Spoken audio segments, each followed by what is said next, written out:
Now it's festive season and tradition says it's time to buy gold. In fact, if you're interested, it could be the right time with the government opening subscription to the latest gold bond scheme today.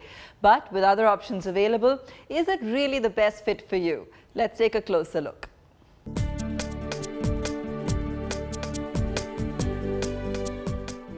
Out to buy gold or gold jewelry this festive season? You have an option in gold bonds as well. The latest tranche of gold bonds opened Monday, open to investment just for 5 days. The issue price has been fixed at 4,732 rupees per gram of gold. And if you pay online, you get a discount of 50 rupees per gram.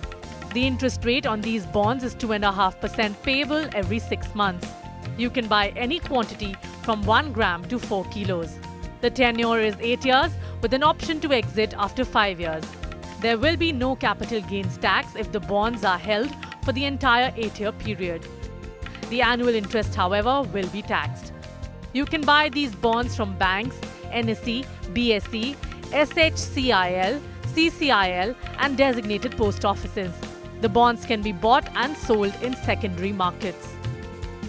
So gold at any given point in time is a good investment, as it gives a very good hedge to your overall other investments portfolio. One can actually look at parking 5 to 7 or 10% in gold at any given point in time. Last 1.5 year returns have not been that good, but on an average, gold has given an excess of 8 to 9% return in the last 15-20 years. Well, if you have watched the India-Pakistan match, you must have observed that the major advertisements in between were talking about the cryptocurrency investment.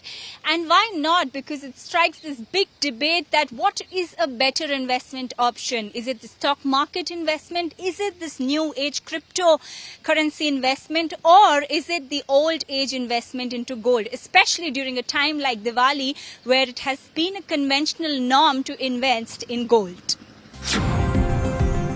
Gold as an asset class has not been the best of investments. Over the past 1 year, it has fallen more than 5%. You would have been the luckiest if you had invested 3 years ago.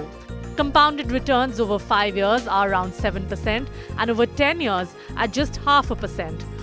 Gold, however, has given a steady return of 9.7% over the past 20 years. For the investor, the most liquid options include bank fixed deposit with an average return of about 4.5%, government tenure bonds at 6.3%, balanced mutual funds at 10 to 30%, and pure equity funds, which have given returns of up to 85% in the past 1 year. The X factor for investors is obviously cryptocurrencies, which, although not legally allowed in India, have their own legion of fans. SGB as an asset, you could trade it on the market in that sense. You could pledge it to get a loan. Some of these items are not available for crypto because, first of all, it's a very new age asset class. So it does not really have any long-term track record, and also not that accepted or regulated in many parts of the world.